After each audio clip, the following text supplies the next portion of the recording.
Alrighty guys, we are going to finish up Polar Bears Past Bedtime today. We are going to be reading chapters 9 and 10. Tomorrow we will start a new chapter book, but today we are going to finish up with Polar Bears Past Bedtime. So, chapter 9. Oh no, one more. By the time the dog sled arrived at the treehouse, the snowstorm had become a blizzard. Can you wait just a minute, Jack asked the seal hunter, so we can check something? The hunter nodded. His dogs whined as Jack and Annie climbed through the treehouse window. Jack grabbed the scroll that held the riddle and he unrolled it. The riddle was gone. In its place was one shimmering word: mask. We did it, said Annie. The treehouse will take us home now. Great, said Jack.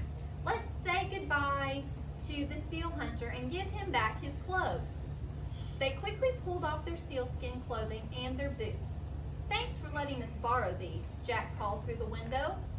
The seal hunter walked to the treehouse and took the clothes from Jack and Annie. They stood shivering in their pajamas and bare feet.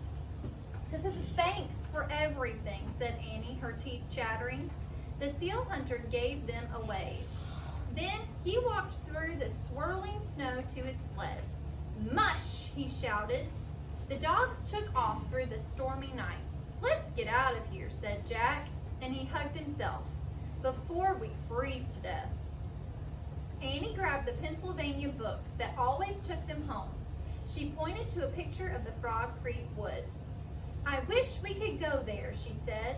They waited for the treehouse to start spinning. Nothing happened. Jack shivered. I wish we could go there, Annie said again, and again, nothing happened. Well, what's going on, said Jack, and he looked around the treehouse. The 4 scrolls with the solved riddle answers were in the corner.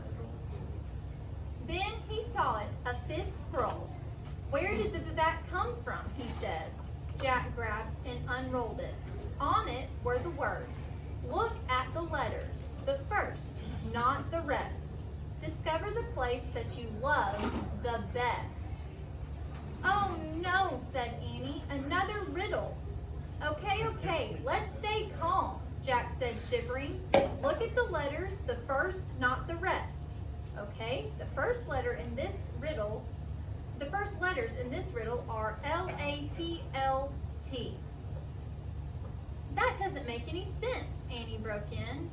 Icy winds battered the treehouse snow. The snow blew inside.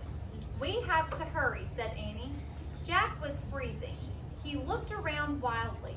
Letters, letters, letters. What letters? He said. His gaze rested on the scrolls in the corner. Maybe we should look at the letters of the answers, he said. Right, said Annie. They began unscrolling the scrolls. The scroll from their adventure under the ocean said, oyster. The scroll from their trip to the Wild West said, echo. The scroll from their journey to Africa said, honey. Their scroll from the Arctic said, mask. Oyster, echo, honey, mask, said Jack.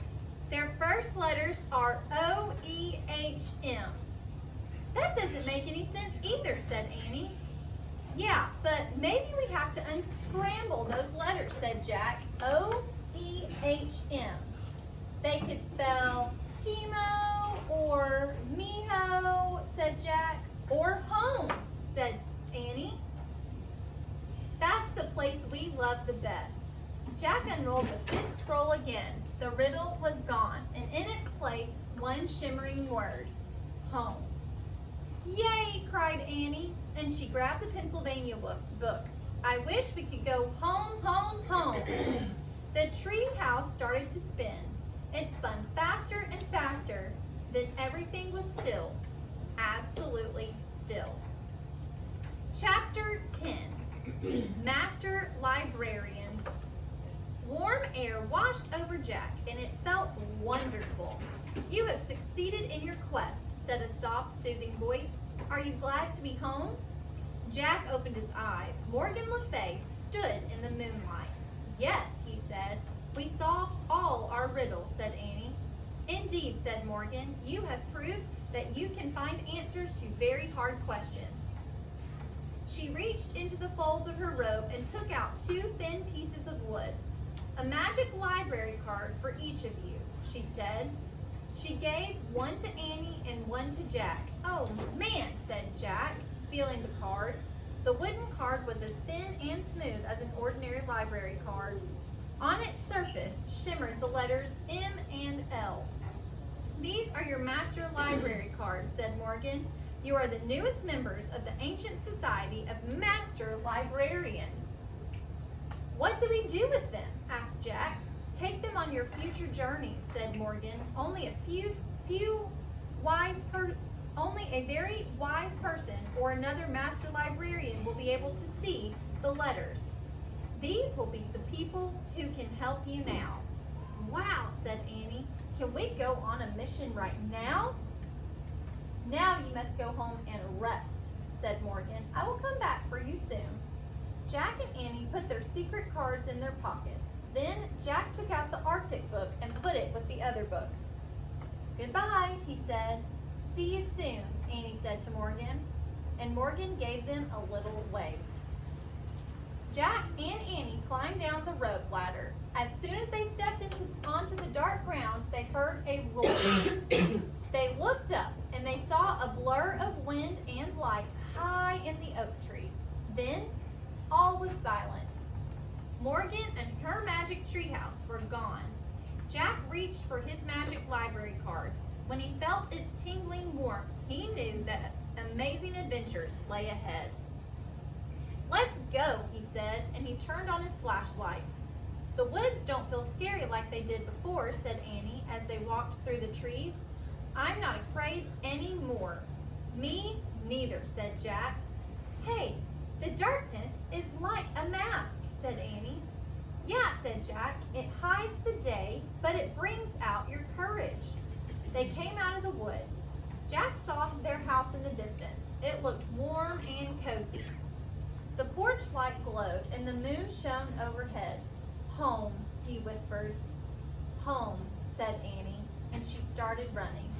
Jack took off after her, running to the place that they loved the best. All right, so that is the end of Polar Bears Past Bedtime. Remember, tomorrow we're going to start a new book, and it is September Sneakers, one of our calendar mysteries, okay? So we will do that tomorrow.